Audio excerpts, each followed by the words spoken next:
How do you make an hour of television of just going, open that one, open that one, open that one, open that one? There's no trivia, there's no skill, there's nothing. This is a joke. This is not a game. He says, look at this. He gave me a tape. It was the Italian version of it. I just remember the guy took the offer.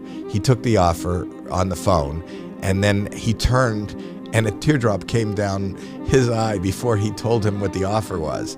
And there was so much tension and emotion. And I showed it to my wife, and she said, take the deal.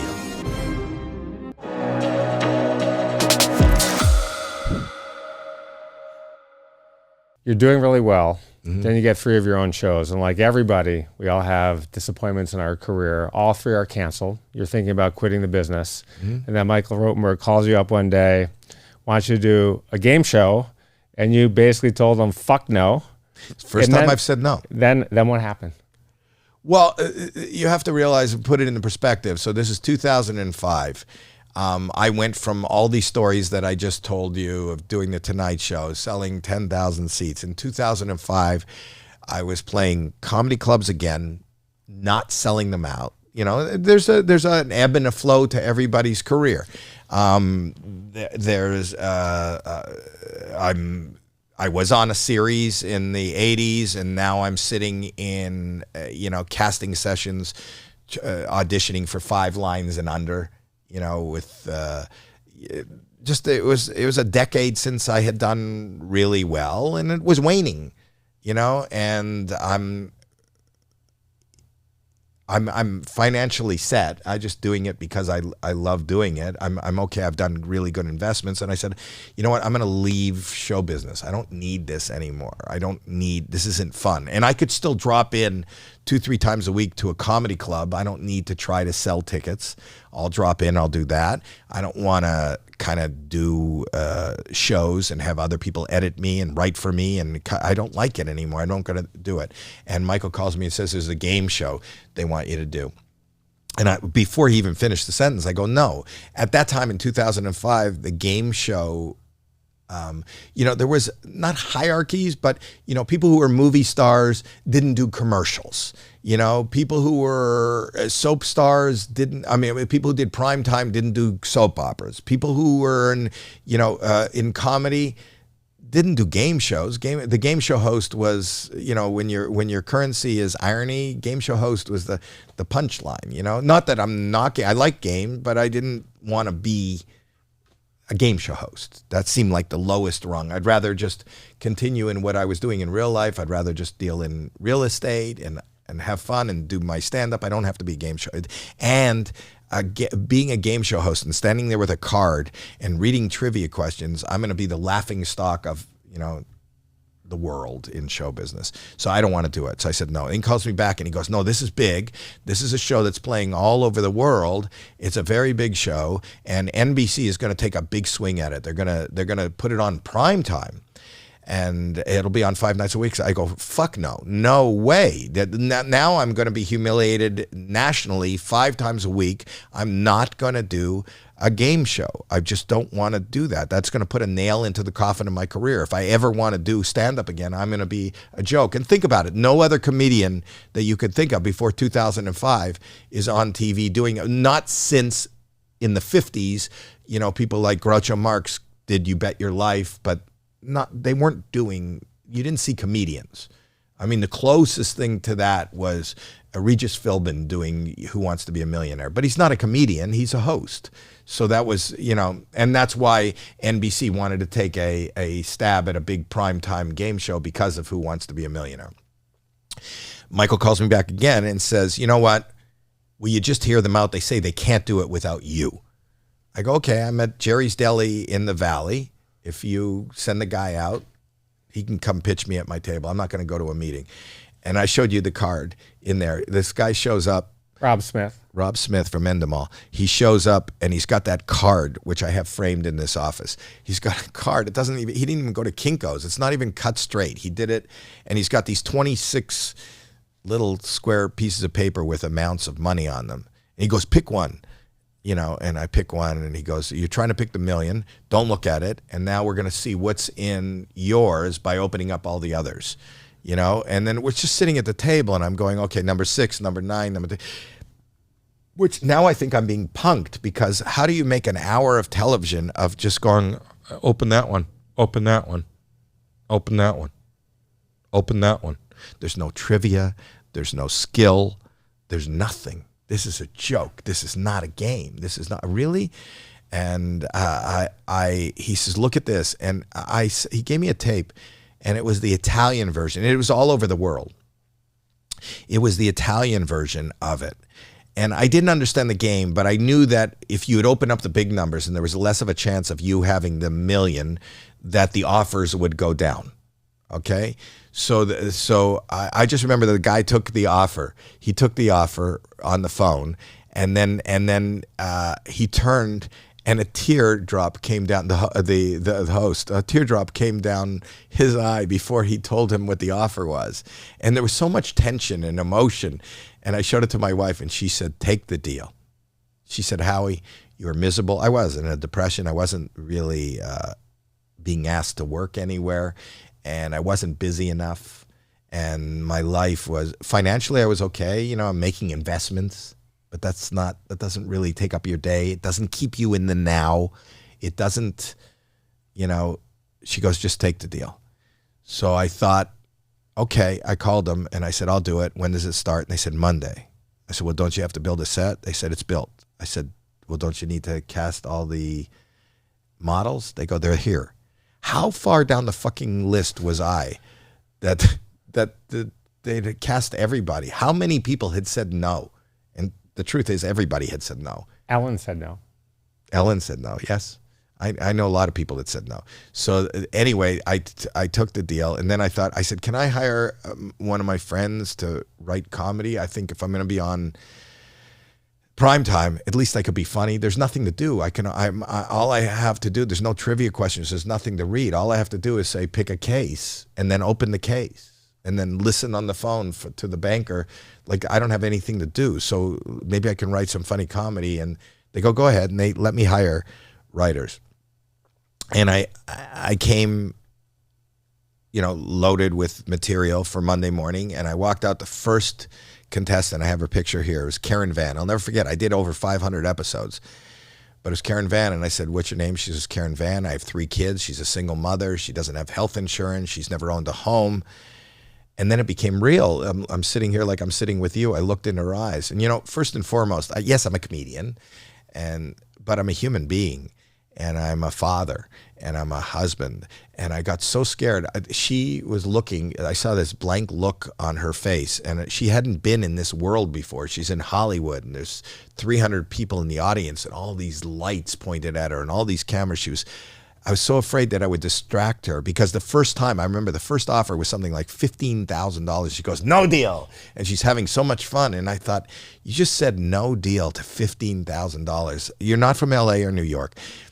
$15,000 will buy you health insurance, more than health insurance. $15,000 is probably enough to start a down payment on a condo. You can own a home. $15,000 is probably 5 times more than what you have in the bank. $15,000 is for nothing. For nothing. You are taking a chance. There's no strategy to get that million. That is 100% luck. I just said to you, will you take $15,000? And you just threw it away. So I started talking to her. I threw away all the comedy. And all I wanted to do is I talked to her. I wanted her and every other contestant to leave better off than how they had come there. And I would look them in the eye, and I would talk to them like I would talk to my 5-year-old kid. And I would say, you know, Karen Van, you have to open up another 4 cases if you say no deal. But right now, the offer is $25,000. Listen to me, Karen. $25,000. 10 times what you made last year. Enough to buy a home. Those 3 children are sitting there. Enough to do, you know, for a chance at $1 million. A guarantee of $25,000. Deal or no deal.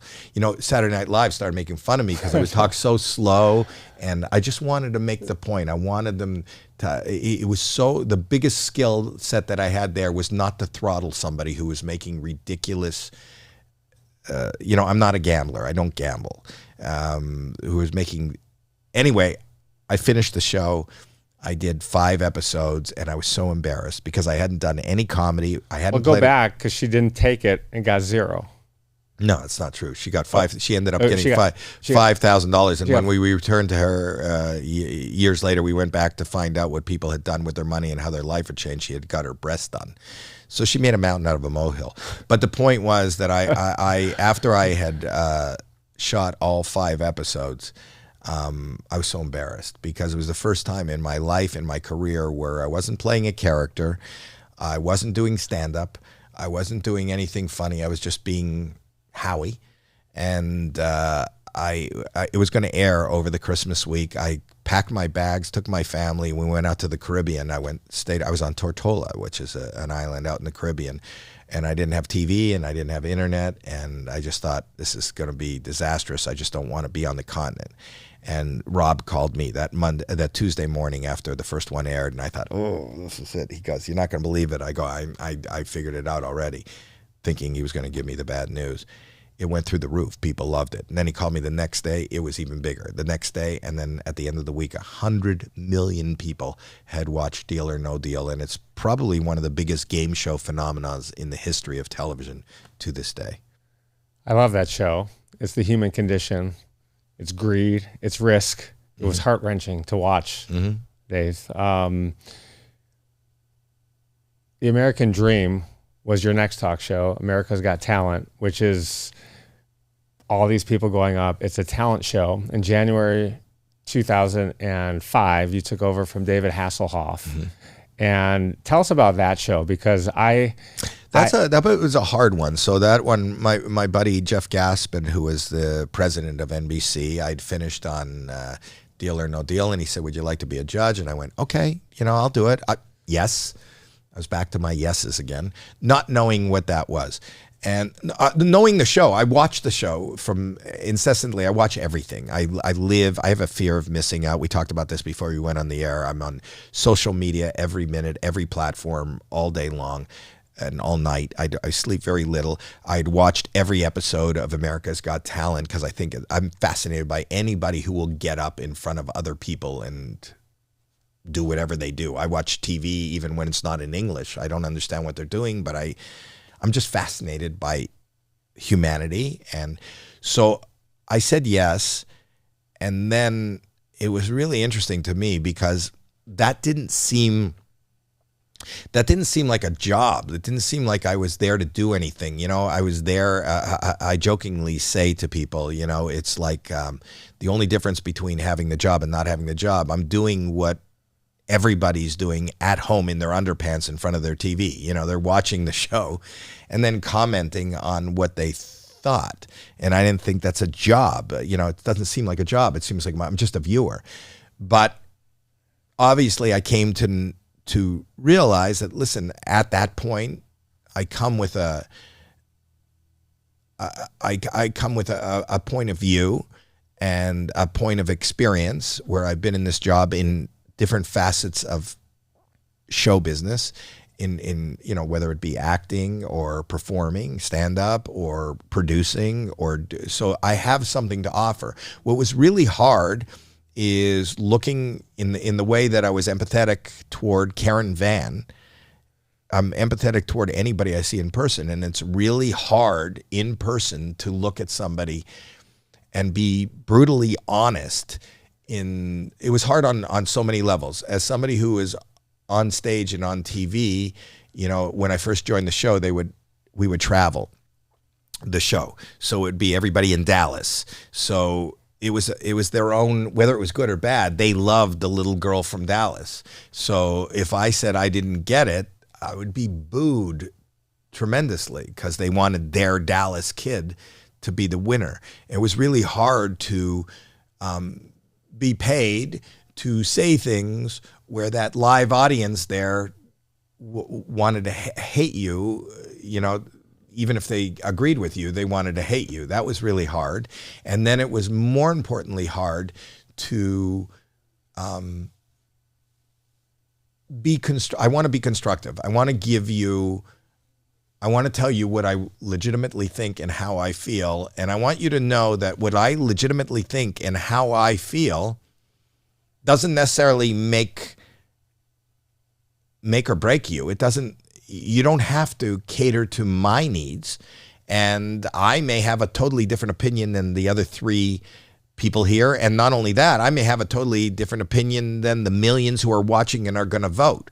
But what I'm paid to do is be honest and authentic. And anytime I've been honest and authentic in my career, whether it's my stand-up going, okay, I'm terrified and I don't know what to do, or, I'll be honest, your song didn't resonate with me, but that doesn't mean that millions and millions of other people aren't going to like you. Today, especially today, there are people, we're in LA, there are people playing at the Forum, which is one of our big arenas and venues, whose name I don't even know.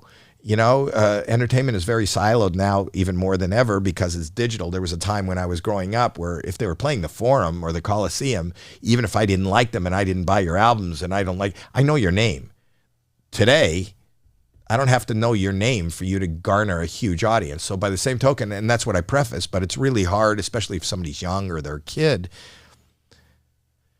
to be critical. But I don't think I'm critical as much as I'm honest.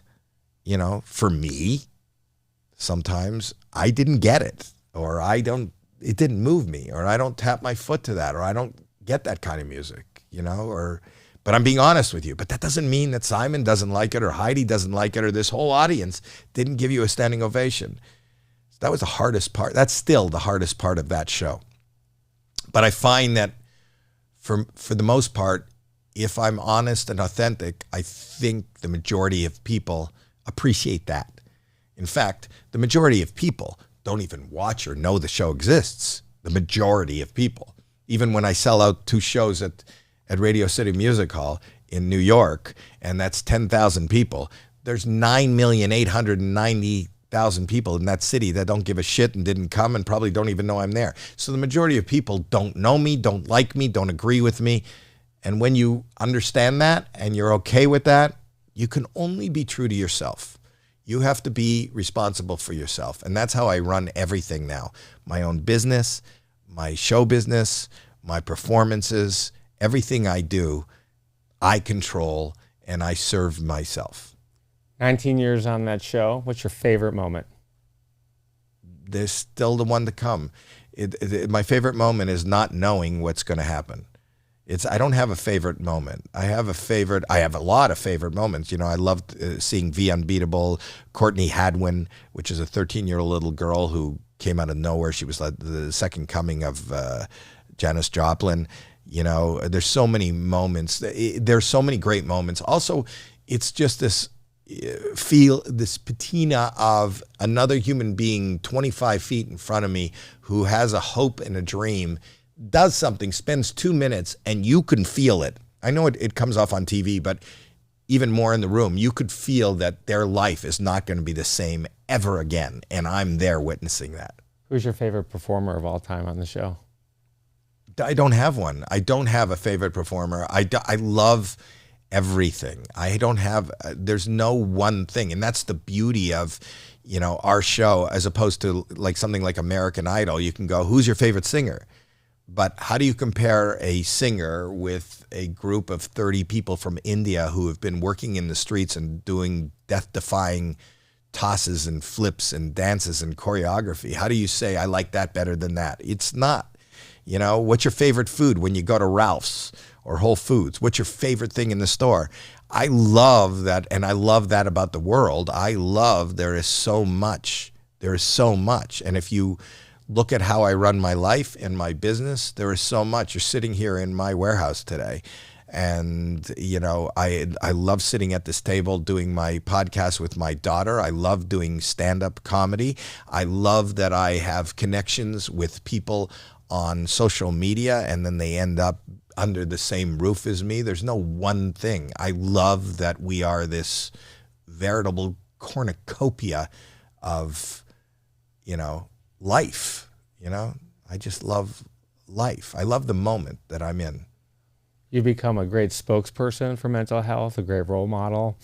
Tell us about the Howard Stern show and Robin looking at this red band on your arm, and then tell us about the stranger on the street and what that person said to you. I don't remember I don't know that reference to the red band, but I do know that I was on Howard Stern after I was diagnosed, and I was doing the show. It's in my book. I wrote about the fact that I was in the studio talking to him, and there was another guy in the studio who left before me, and he went to open the door, and then, like my mother did on the crib, I noticed the door, didn't want to touch the door because his hands were filthy. And so when I got up and finished my part of the interview, I asked somebody to open the door for me, and I was open. I said, I don't want to touch it because it's dirty. They go to open it, and I said no. And then I went to grab a tissue. They knocked the tissue out of the way. As it turned out, I started to have an anxiety attack, and I said, you got to let me out. And I couldn't breathe, and I thought I was going to die. And then I said to Howard, who is a friend, I said, Howard, I have something called obsessive-compulsive disorder. I've been diagnosed. I'm on medication. If you don't open the door for me, you're going to have to call 911. And they got up and they opened the door for me. And when I walked out through the other side of the door in the hall, I could hear that they were still on the air. Now, I thought I was in a commercial break, so I didn't think I was sharing this with the world. And I was devastated because now I had told the world that I have a mental health problem that I had been diagnosed with, and I was medicated. And I thought, first and foremost, my family. This is a national show. My family is going to be embarrassed. How are my kids going to go to school the next day when their dad just said he's got a mental health problem? How am I going to get another job? Why would anybody give me, any production is worth millions of dollars. Why would they put me in something where they're going to be spending the money when I've just told everybody that I'm medicated and I see a psychiatrist? So I thought the best case scenarios, I'll probably just walk out onto the street into traffic, and I don't know how to end. I don't know how to cope with what I've just done. And I walked out onto the street in New York, the busiest street in the world, and I've never felt more alone. And the traffic is teeming, and I'm just sitting there staring at the traffic. And in my periphery, a guy comes up and to my side and says, "Are you Howie Mandel?" And I said, "Yeah." And he goes, "I just heard you on Howard." And my heart just dropped in my stomach, thinking I'm just going to run out into traffic. And he said, "Me too." And I went, "What?" And he goes, "Me too. I have the same issue as you, and thank you for talking about it. That was so comforting." And that was like the lifesaver for me, because I thought, oh my God, I'm not alone. And, this is before the internet. Well, the internet probably existed, but before it was known to people. And that was the first person. And then when I got home, every day I was getting tons and tons of mail, letters, and people saying that it was really eye-opening and helpful and wonderful that I had talked about it. And they knew somebody, they were suffering the same way, they had it. And that's when I realized, oh my God, the answer is not keeping this to yourself. You have to talk about it. And the stigma is the most dangerous thing in the world. And from that day on, I've done nothing but talk about it. And I went and spoke on Capitol Hill about insurance companies parroting the amount of money and that they put into physical health with mental health. I partnered with a company called No CD, which is an app where people can just be wherever you are. You can just look at your phone, download this app, and make an appointment to get diagnosed or even treated, and it's all affordable. And wherever I can talk about mental health, it's I know that hopefully there's somebody out there who doesn't know where to turn, but the turn is to talk about it, even if it's with a family member, a caregiver, and they don't all have the answers, and a lot of them won't respond, but to keep talking about it. There is no answer. It's just like, let's just take care of our mental health the way we take care of our dental health, and we'd be a better, more productive society. I want to switch gears and talk about the business of comedy. So most comedians don't make anything. They get up there, they get a free drink ticket maybe. If you're a good comedian, You may make $1,000 every 2 weeks, something like that. The average comedian, according to what I read online, makes under $30,000 a year, needs a second job. What's your message to everybody out there that wants to be a professional comedian and make it? I don't think it's for, I think it goes for everything. And Nike is the one that has the answer for that. And that's just do it. And I always say to the people who ask about, well, first of all, making it for me, my definition of making it or success is happiness, or is to find something in life that you're excited about. If you're excited to get up, even if I was a janitor, and there's nothing wrong with being a janitor, but if that was my job and that's how I was paying my rent, if I could go to a club 2 times a week and do a set, or even 1 time a week, I feel like I made it. I feel like too many people in this world don't have any joy, any fun. Wednesday is considered hump day because the connotation is you're halfway through a week of doing all the shit you don't want to do to get to the weekend, not to do something you want to do, just to do nothing, just to not do the shit you don't want to do. Most people are spending time doing what they don't want to do. So success is finding something in life that you're excited about. Life is really short. I'll take anybody to a graveyard, and you point out the richest guy in the graveyard. We all have the same amount. Our wallets are all worth the exact same at the beginning and at the end. So if you want to find, you got to find joy. That's success. So I love stand-up comedy. I made it. And the day that I found success was April 19th, 1978. That the day that I got on stage and I found that swaddle. That's making it.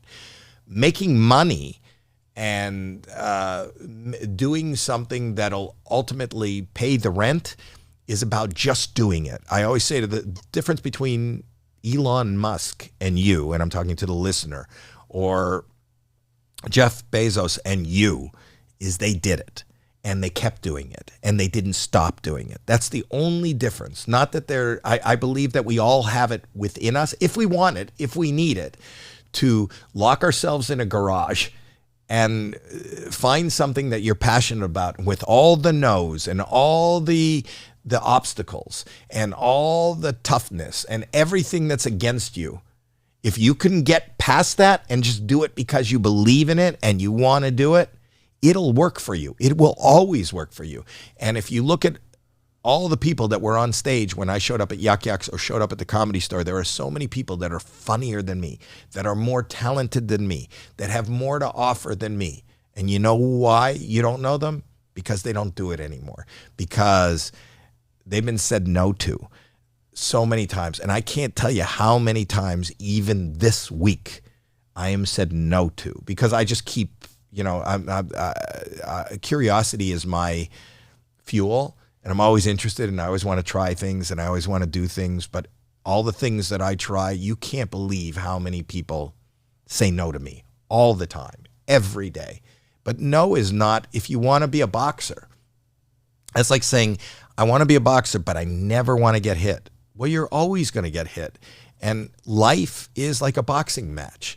And if you can't get hit and you can't fall down and you decide you don't want to keep getting up, you just want to walk out of the ring. Most people walk out of the ring of whatever it is they've decided to put themselves up against. And I continue to be in the ring. And nobody is more surprised and thrilled and excited to be doing what I'm doing each and every day than I am. And being invited to the party and having somebody like you saying, hey, can we talk to you? And what I can say from my perspective now is that works for me. I don't know another way, but I realize I'm cognizant enough to understand that the fact that I said yes to whatever I said yes to works its way into my life, into my business, into whatever. Maybe because I said yes to you, maybe you will be an investor in Proto, and maybe Proto will be the biggest form of communication in e-commerce to come because of you're the final investor in it and you take it over that hump. I don't know why, but that would be because I said yes to a podcast, that has nothing to do. Which, by the way, just so people know, I've been a huge fan, as you know, and I emailed you at 7 o'clock at night. I don't know. We found your email. Matt Hickerson, my producer, found all these emails. I mean, he's incredible. And you wrote me back an hour later and said, I'd love to do it. I'm just some dude off the street. You don't know me. I don't know you. But I always say yes, but I don't know. It's incredible. And what's the worst case? What's the worst case scenario? What's that I do a podcast that nobody hear? Like, I don't know what the worst case scenario is. Well, the worst case is you walk off my show like Dana White walked off your show. But so Dana White walks off my show, and that's one of the biggest episodes I have. Right. You know, so like even from bad, you gotta. It's all a perspective. Life is a perspective. Life is a game. And this game is worth playing. And people make decisions in their time on this earth to stop playing. If you want to play, and that's how you should look at it. If you want to play, it's hard. You'll get tired. You'll get blocked. You'll get scored on. You'll get defeated. But when you want to stop playing, you stop playing. And there's nothing wrong with that. Everybody decides at a certain point they want to stop playing. I'm having fun playing. And I'm enjoying the game. And I don't think I'm better than anybody. I don't think I have more than anybody else to offer. I just think that whatever it is this need to play, this insatiable need to play, to know, to engage. You know, I'm doing a lot in the digital space now, and as far as, you know, a lot of it is media. But the thing was, you know, my son, who built this studio that we're sitting in, my son showed me YouTube about 20 some odd years ago. And I saw something that had 100 million clicks on it. And I was reading the comments, and everybody was saying, this is hysterical. This is the funniest thing I ever saw. And I'm a comedian, and I'll be being honest with you, I didn't get it. I didn't think it was funny. I didn't know why it was funny. I didn't get why 100 million people were on this and sharing it and whatever. But that drove me to say, okay, so now what it is, it's like I flew to Italy. I don't speak this language, but I want to learn this language, and I like this. How do I engage these people? How are they able? How can I make this 100 million people laugh? How can I do that? And that's what I spend my time doing, just figuring out, how do I unlock it? That's the game. How do I unlock it? What do I land on so that they land on me? So I'm on every fucking platform. I'm saying yes to everything. I'm just out there playing. And I appreciate you coming and engaging me in a game of whatever this is. I don't know what it is. I don't know what it leads to. I don't know who hears this. I don't know what this is. But I don't analyze it. I just kind of play it. It's kind of fun. It is fun. You know, you're talking to the kid that was never invited anywhere. You're talking to the kid who, if I wanted to talk to somebody, I had to stand in a girl's bathroom and brush my hair. Nobody wanted to talk to me. You're talking to the guy who everybody wanted to run away from because they thought I ate shit. You're talking to the guy who, you know, and now you're asking me questions about my life. You're talking to the guy who was, after they said, ladies and gentlemen, Howie Mandel, was absolutely terrified, and people started laughing at my terror. But I'm okay with that, you know? So then I figured out, how do I use my terror was my card, it was my currency in this game, you know? And then I understand authenticity, and I understand reality, and I understand that we're all human, and we're all different, and nobody is like me, and nobody's like you, and nobody's like anybody who's listening. And if you could create that, if you can, you know, I'm working with a company now, Skechers. One of the most fascinating people I ever met is a guy by the name of Robert Greenberg, who started Skechers in 1992. It's now the number 3 shoe apparel company in the world. They've gone like this as well. Well, they just, you should see him. He is taking off. I was just talking to him the other day. He's one of the most fascinating people that I love to hang with and talk to, just as a human being. He's going to take over the fucking world if he has long enough. He's 84 years old. He shows up every day. He's involved in every aspect of it. I want to be Robert Greenberg. Let's talk about the dichotomy between comedy and tragedy. There isn't much of a difference. You know, for me, comedy is tragedy. You know, comedy is, laughter for me is the panacea, so I'm not crying. And if you look at the two masks, you know, it's laughter and tragedy. But if you look at what a joke is, a joke and what you're laughing at is the misfortune of something else. Whether you're a little kid and you're at the circus and you're laughing at the clown falling down, you're laughing at their misfortune. If you're listening to a joke A joke is really about something bad, embarrassing, or awkward happening. If two people walk into a bar, if they just walk into a bar and have a drink, it's not a joke. If they walk into a bar and something horrible happens to one of them, then it's a joke. Jokes are always based in tragedy. Always. There's no such thing as too soon. I think our system right now, people are really sensitive. I don't think there's too soon. I don't think people should be canceled for comedy. I think you're taking away an art form and freedom of speech, but it's always based in, there's a story I tell in my book that's not my story. It was told to me by the director, Blake Edwards, where a guy who's suffering incredible depression, who is virtually suicidal, is going to the psychiatrist, and the psychiatrist can't help him. The psychiatrist gives him drugs. It doesn't work. Gives him therapy, verbal therapy. It doesn't work. Tries hypnosis. It doesn't work. And he goes for the last time to the psychiatrist, and he can't even sit in the chair. He's in the fetal position, in tears, in the corner of the office. And he's crying, and he goes, I just wanted to say thank you to the psychiatrist. I just want to say thank you. And I know you've done all you could possibly do, but I can't live another day. And I just wanted to say thank you. And the psychiatrist says, wait, before you end it all, just one more thing. I just wanted you to try one more thing. They say laughter is the best medicine. Today, Boffo the Clown is in town with the circus. If you'll just give me one more shot, if you will just let me take you to see Boffo. Boffo has got a world-renowned reputation for being able to make anybody laugh. Everybody laughs at the toughest times. He will make people have died laughing. People have died. But you know, when you laugh, it creates an endorphin. There's something that is released that can remedy depression and anxiety and all this. If you'll just let me take you to see the clown that makes men, women, and children, English-speaking, every culture laugh. If you'll just allow me one more chance before you end it, will you do that? And the guy in the fetal position, through his tears, he sits up and he looks at the psychiatrist and he says, I am Boffo. I want to switch gears again and talk about what it takes to be successful. One of the things that has made me successful is something I call extreme preparation. I'm writing a book by the same title, and I always want to be the most prepared person in the room.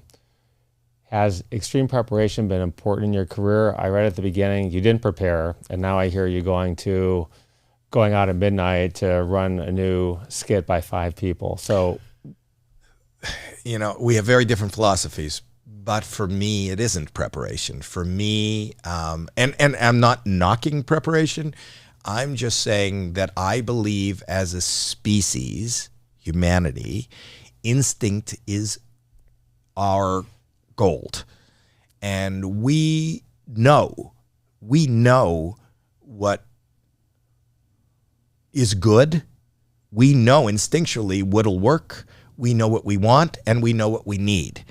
I think the biggest issue that people have, and this may not apply to you, but I think it applies to a lot of people, is overthinking. And I think that thinking is the problem.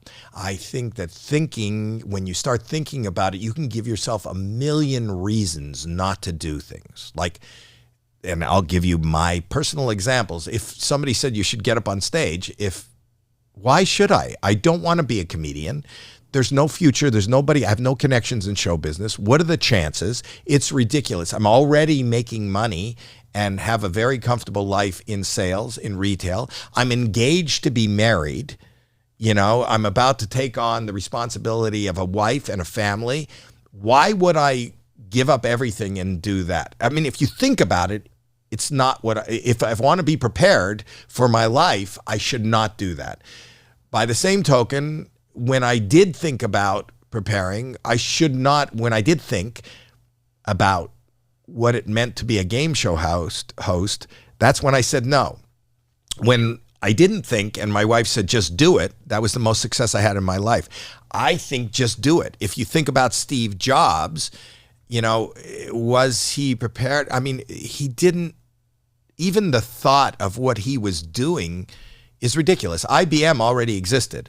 when you put yourself in that perspective, what is the value in creating what already existed, a computer that is a little more expensive, and it's something that this is hard to kind of articulate after the fact, but what does everybody need a computer for? Like that, who's gonna, at that time, I didn't need a computer in my life. I was doing good without a computer. I didn't need a computer. So when you think about it, it's just that these people, I think for most people, I see how preparation helps, but I think that people are their own worst enemies. And I think that hearkening back to, I like Skechers better than I like Nikes, but Nike's just do it phrase is how I think has worked for me. And I think that so many people are at a point in their life when they go shoulda, coulda, woulda, and that's because they thought about it, because they were preparing. You know, even this, I'm doing really good right now in this environment. When Deal or No Deal took off, they offered me a production deal. So they were paying my overhead. You know, I had a staff and I was on a lot at in Universal. But I felt like I was throwing a party at my parents' house. You know, it wasn't good. I ended up buying my own buildings and inviting my own people. I don't want to call a desk or, to let somebody through the gate, or have to, if I have an idea, I don't want to have to say, hey, there's a union and I got to rent out a sound stage and then I got to go get a camera and hire a whole crew. I just want a place. I have all the equipment I want here that I can have. If I have an idea, I can go in the next room and shoot it right now. And we do that.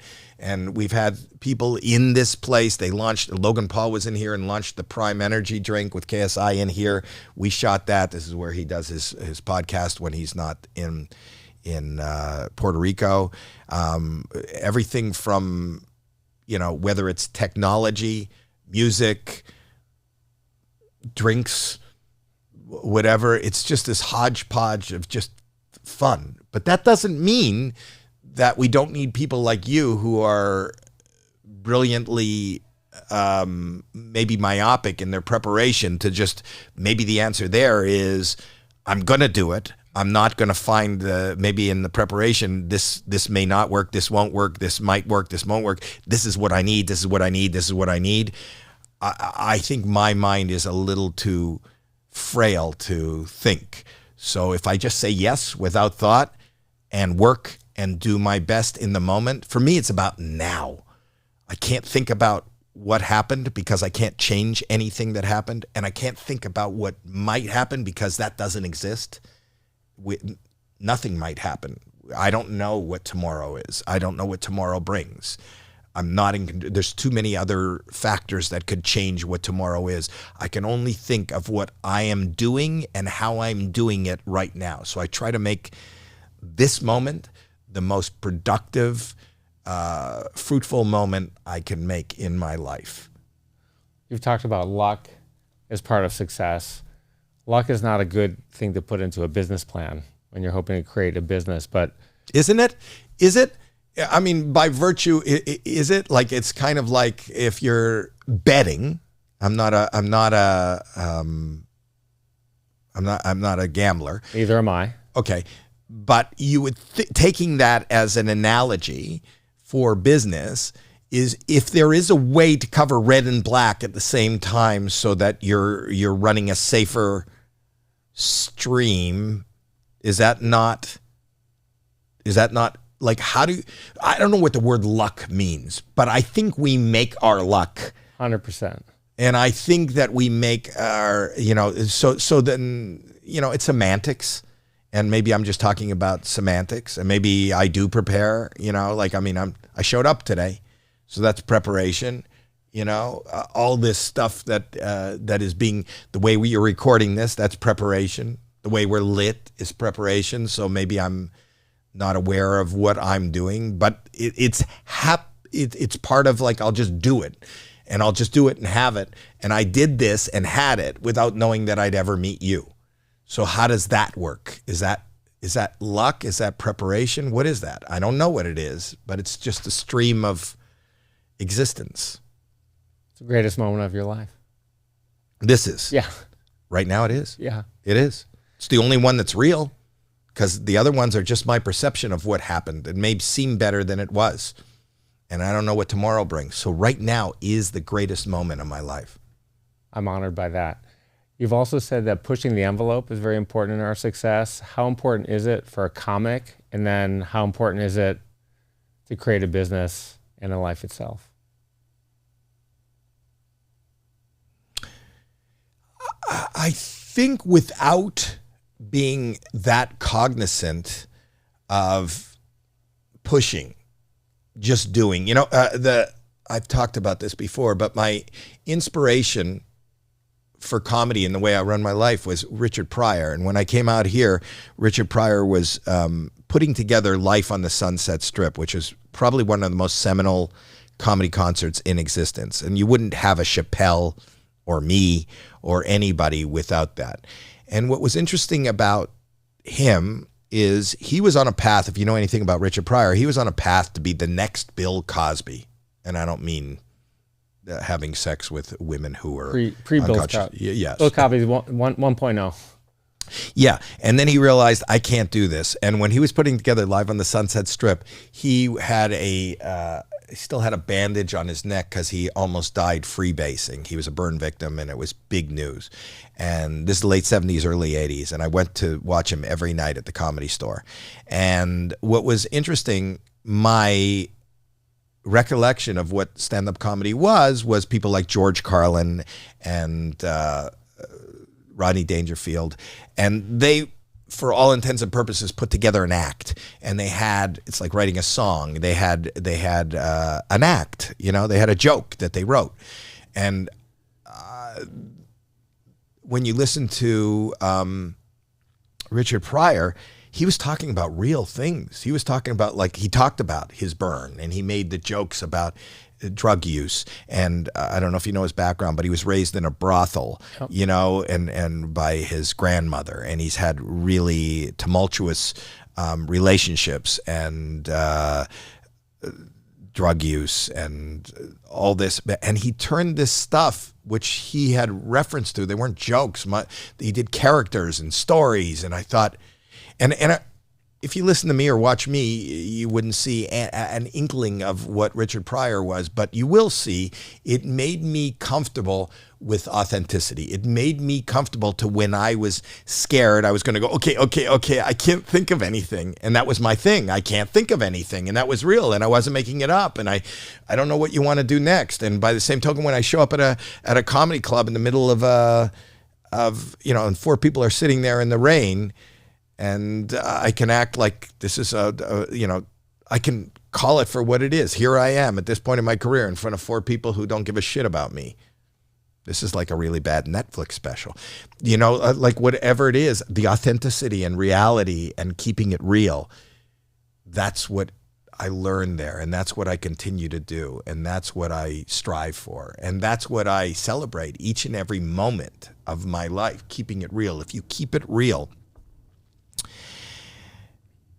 I'm real, I'm a human, and so is everybody else. And then I find, if you call it success, in people relating to it, wanting to be part of it, they understand reality, they understand. And when you're investing in your business, if you find the people that you talk to who are the most successful, they invested in things that they thought were kind of cool, that they liked, that they needed, that they understand it, that they wanted to be part of. The things that are most successful in business are the things that we all use, the things we all, when you talk about companies like Lyft and Uber, wouldn't it be, why do we have to wait for a fucking cab when everybody's driving a car? Half the time their car is empty. Why don't they just give us a ride? And not only that, you get a ride and they out of business. It's kind of simple. Why didn't somebody think of that? You know what I mean? It's not brilliant. It's real. It's authentic. It's the everyman. You don't need a college education to understand what that fucking business is. You don't. Let's talk about something that came up in my research that I've never heard before as part of our success, which is stability. You've had the same manager, Michael Rotenberg, I think since you were 14 years old. You've been married to your wife now almost 50 years. Yeah. She's been a part of your business.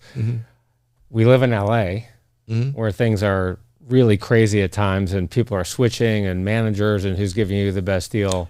Again, in life, it's the same thing. It has nothing to do. My theory is the same with everything.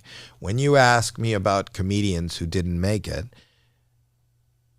or anybody that didn't make it, they stopped. They gave up. It's hard. Life is hard. Friendship is hard. Marriage is hard. Parenting is hard.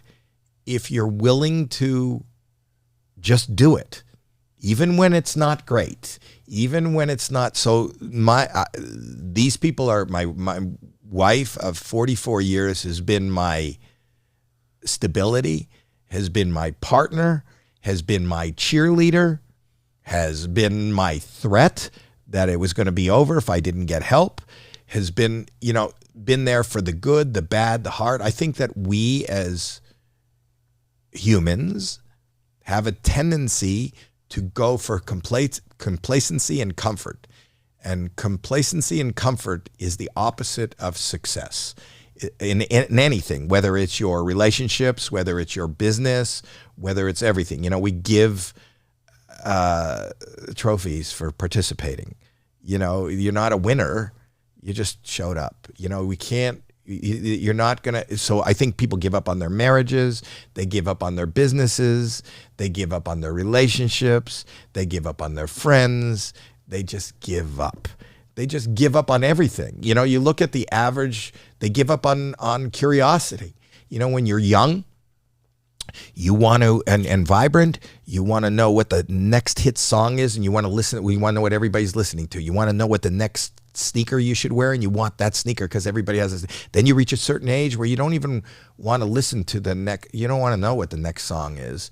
You don't want to know what we stay with our haircut, we stay with our style, and then we tell young people who are coming up, you don't know music. You know what good music is? I had good music. Well, no, you didn't have good music. You had music that was good for you at that time. This is a flowing river. Life, business, relationships is a flowing river. At a certain point, we decide we're too tired to go with the flow. We hang on to a little branch on the side and we watch the world go by. And then we tell them it was good back there. No, it's good if you keep going. I'm not knocking anybody that stops, but that's the difference in relationships, in business, in life. You can go with the flow or just stop. It's easier to stop. That's why I don't understand retirement. People stop. They're tired. You can stop. I don't feel like stopping. We're getting towards the end of this show, and I want to talk about this technology. is the longest show I've ever been on. What is it? How long is the show? Well, hopefully you've been having a great time. I have. I'm a huge fan of mine. I listen to everything I do. I love it. Hopefully you're going to tell me you're a huge fan of mine too. And now I am. I didn't know you before today. I greatly appreciate that. It means a lot to me, Thank you. sincerely. You're doing a lot in technology. I grew up and made money in technology. Tell us what you're doing about holograms and AI, and you can talk about your wife getting a little mad at you for something that you were doing and licensing your image. Oh, well, so there's this company called Proto, which I sit on the board of, and you saw it on the way in. By the way, which is one of the most amazing, I've seen a lot, but when we were walking around for 20 minutes before the show, I was completely blown off my chair. Well, I'll show you, I'll show you more after. But okay, so I saw this company, I live online on every platform, watching gamers, watching technology, watching entertainment, watching fashion, because I'm just fascinated by what engages people.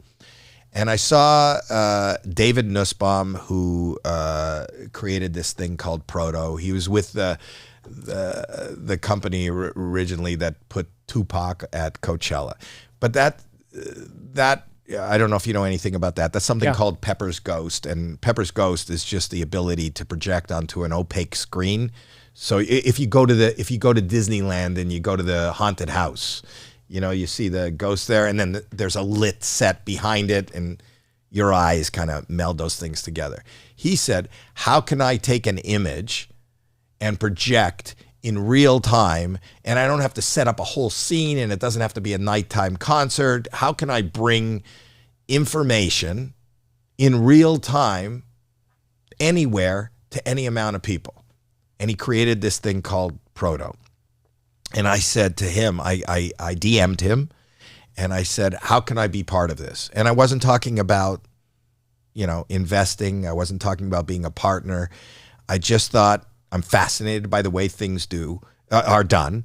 And I said to him, this reminds me of when I got my first Apple phone. And when I got the Apple phone, I said, this is a cool phone. But then I didn't know anything about it. I bought it because it was cool and everybody was buying it. And then I said, oh my God, this can hold all my music. I don't have to buy a Walkman anymore. I don't have another device. I can have all my music in here. And oh my God, I can text you, I can message you and communicate with you without even a phone call. But not only that, this is like my computer. So I can do my work. The last thing I do on my iPhone is make a phone call. I don't make phone calls anymore. I just do my work, have my media, do my learn. That's where I found you on my iPhone. I think that you have just created the most fascinating technical canvas that remains to be explored. And if I can offer you anything, just because I have a little bit of a voice, maybe I can just be content for you. I don't want any money. I just want to witness this. I just want to see this. Use me as the voice inside it. So we became friends. This became the head office. I invested in it. I sit on the board. But I believe that we are on the cusp of something incredibly amazing, because you understand what a hologram is. So I can stand here, and on my end, all I need is 4K. So all I need is my phone. I could take my phone. Essentially, Proto is a software company, so they have an app. So I could take my phone, record myself. It'll rotoscope out everything behind me and create the image, a 3D image of me with a shadow behind me. And then wherever they have this piece of technology, which is incredibly affordable, everything from $6,000 to $60,000, depending on what size you want, and what you need. So mostly everybody can afford to have them. And that's what I think. I think they need to be ubiquitous. I think it's a touch screen. So whether you're there and you want to do your banking, and then you have a screen that just gives you everything you need and you interact with that screen, whether you need to talk to somebody in person, think of telehealth, teaching, informing, corporate meetings or whatever, you can be there. And this is Zoom on steroids. Whether you need to do e-commerce, and I'll show you that on the outside, you put three together, and you have a car on the screen, a three-dimensional, full-size car, where Elon Musk was brilliant enough to market the Tesla by putting it into malls. So he had that traffic. He doesn't need a dealership, per se. This is a dealership, so I can stand there and I could touch the screen and change the rims and the color and the interior. And right there, while I'm on screen, I could scan it and buy it. I could buy it. So I can do everything that and I see that people, we partnered with Christie's, who sells art and belongings. They did $1.5 billion in auctions off of that imagery. That just shows you how good that imagery is. If you're going to spend $40 million on a sculpture, they used to have to take that sculpture, number one, and fly it to a location. So that would take, that's your carbon footprint, and just flying that and, in an airplane. You'd have to insure the hell out of it. And only so many eyes can get in front of that piece in order to auction it off. You can only put so many people in front of the piece. Now Christie's has it so that piece can remain where it is and be projected all over the world. And you don't have to insure it. I mean, I'm sure it's insured for where it is, but you don't have to fly it anywhere. You save the carbon footprint. The audience for buying that piece of art is so much bigger because it's worldwide. and they could buy it. So every company finds a way to use, I'm not versed in technology, but I know that our platform is compliant to whatever your business is. So we had watch companies buy this technology, and what I've seen them do with it, say it's a watch. So you can scan the image on the screen on your phone. You could turn it around. It's touchscreen, so you can look at every side of it, and you can customize what you're purchasing. So you go, no, you know what? I want a leather strap. No, I want the gold strap. No, I want to change the face. And you could change it in real time and then buy it. And we partnered with people like Walmart and Paris Hilton, who does this interactive kind of, you can interact with her via AI and make purchases right there in the store. So where people were paying, you look at companies like Walmart. I don't know if Walmart does this, but I know Sephora and Ulta. Their business is basically you're buying real estate, you're buying shelf space. You could put this could be your shelf space where you can have, or the customer can have access to every, your full array of whatever your product is, which they can see and possibly be demonstrated in real time on the screen and purchased right off that screen. And so there's so many different uses. The easiest for me is I can go and do my stand-up comedy in a club, stand here, see the audience, interact in real time with no latency, and I can do shows. That's the smallest thing that you can do with it, but you can do so many different things with it. It is going to revolutionize outdoor advertising, e-commerce, banking, medicine. You could take imagery, 3D imagery. A doctor can, I'll show you, move his finger around a heart, a beating heart. So I can't remember what the question was, but I'm really sold on Proto. And I just think it's the future. And I love that I can be, if nothing else, witness to watching the way things are done differently than the way they were done. And that's what that company does. You've been the host of 2 game shows giving away $1 million. Mm-hmm. And one of the questions you ask every week, you asked on Deal or No Deals, if you won today, what would you do with $1 million? So put yourself back in their shoes when you were 21 years old. What would your answer have been? When I was 21, I wasn't as versed in what I would do as I am now. But, there aren't things that I would buy, but there are things that I would do. And what I would do is I realized that, and I did realize it when I made very little money, is that money makes money.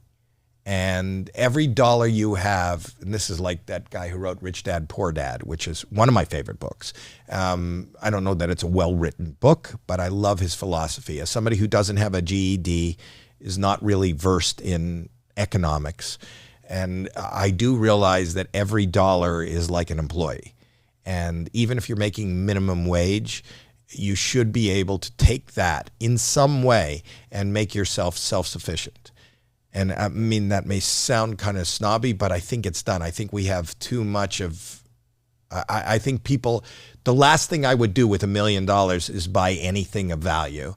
What I would do is buy things that are value to me. So I would probably, rent if I was 21 years old, I probably would rent a 4-bedroom apartment, not in the best place that I could live because it would be cheaper, and rent out 3 of the bedrooms and live in one, so that I'd be living rent free and making money, and then use some more money to rent out other apartments with a lot of rooms, or buy a house that's not going to cost me money, where I can make more money coming in than the mortgage would be paying out.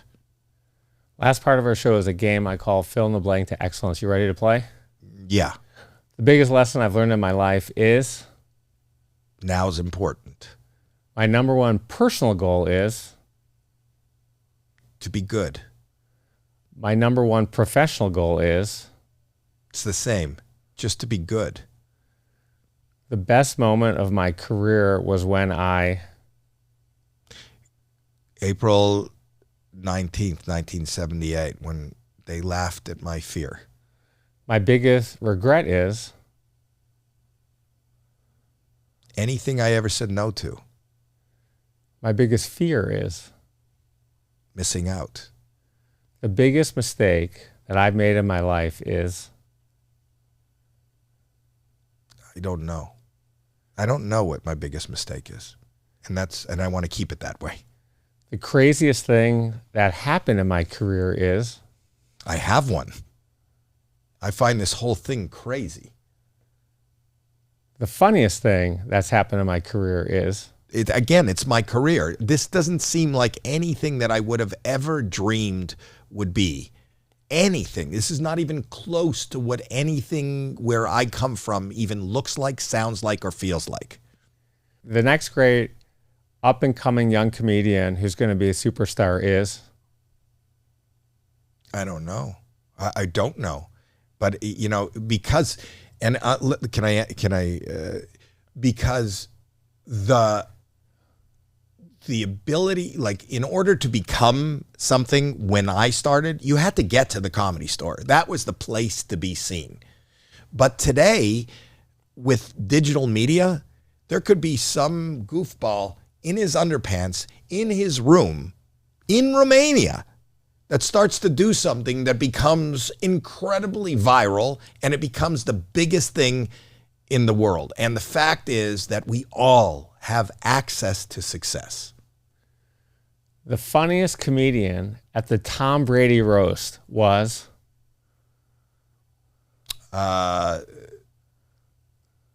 Nikki Glaser.